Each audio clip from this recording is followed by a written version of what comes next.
Bonjour, c'est Gilles du site boursicoté.com. Voici l'analyse technique du CAC 40 pour cette séance du mercredi 9 octobre 2013.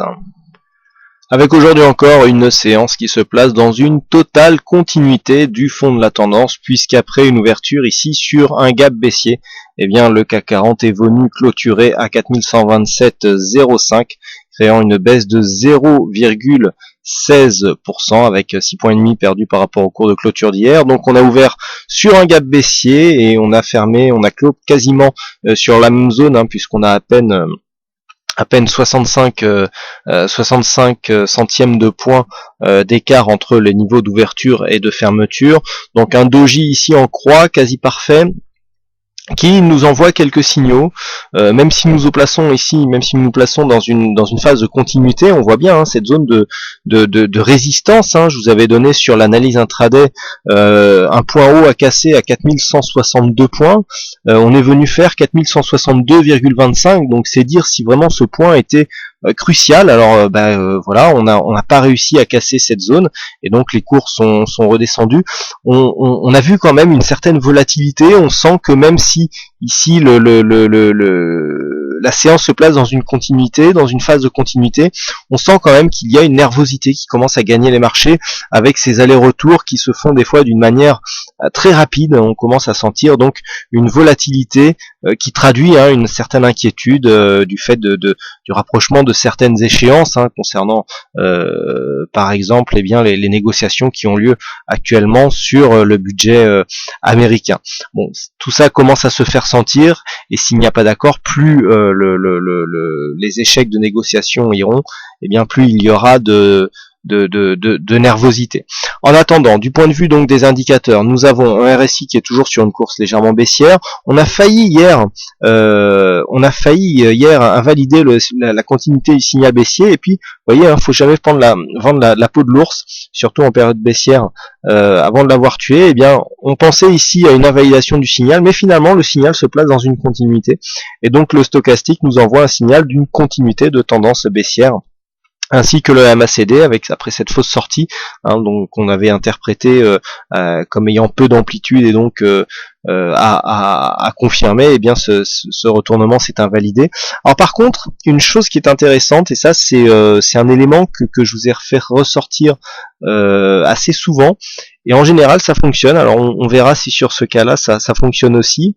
On a ici une hausse des volumes, c'est assez clair, donc sur cette phase baissière, hausse des volumes, donc nettement au-dessus de la moyenne, alors que nous étions ici sur une moyenne légèrement plus bas.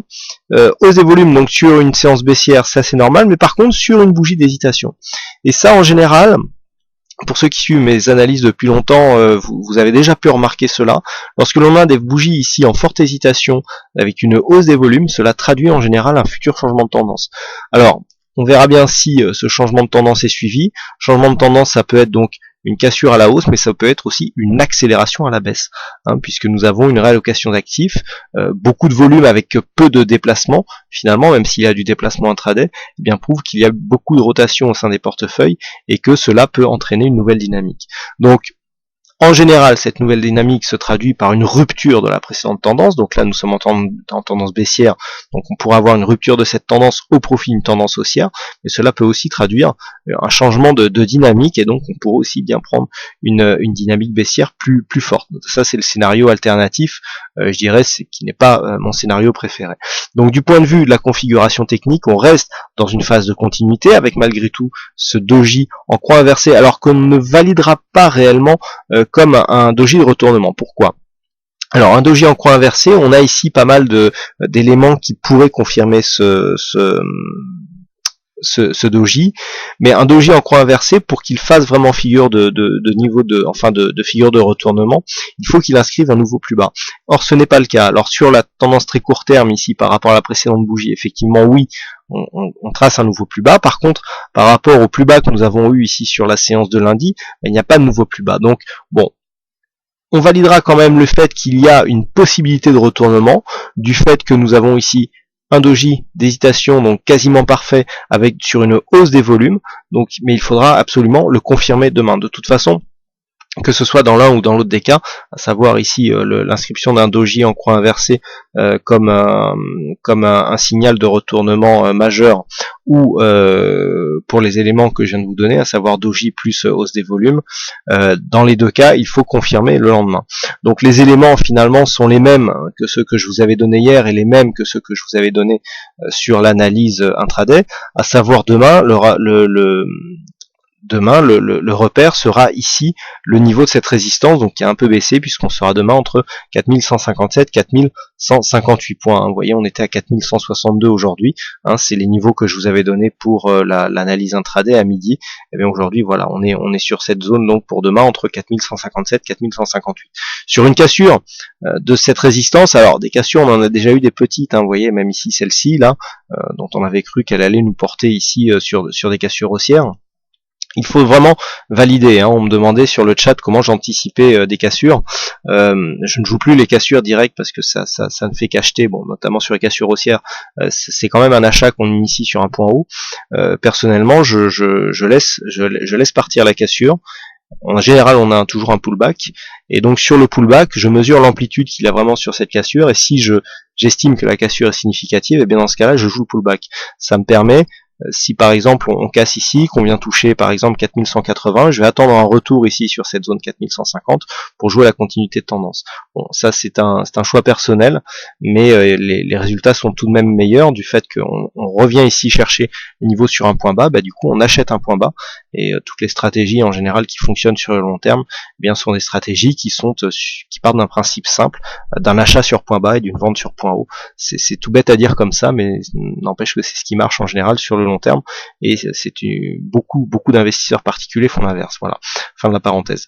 Donc pour demain, les niveaux, ici 1 à la hausse 4157, à la baisse ici, bah toujours cette zone, hein, 4122, 4112, voilà, on peut descendre ici jusqu'à 4100, si on trace, je dirais, à titre de repère, un parallèle, hein, si on fait un parallèle avec la résistance, voilà, si on cherche un petit peu, bon, le trend est mal défini, hein, donc c'est pour ça que j'ai pas tracé le support.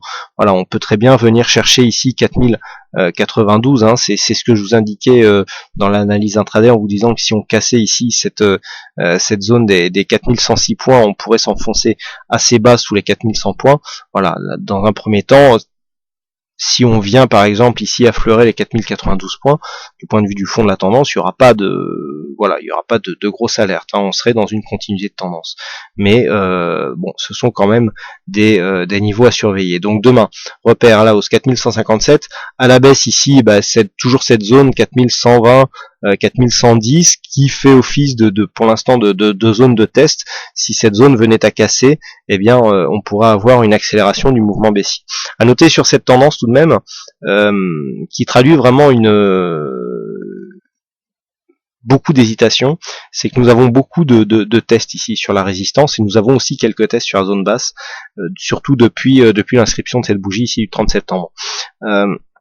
C'est difficile en général, plus dans un élément, si on a beaucoup plus de tests sur la zone hausse que sur la zone basse, on se dit qu'il y a plus de chances ici que la cassure se fasse à la hausse.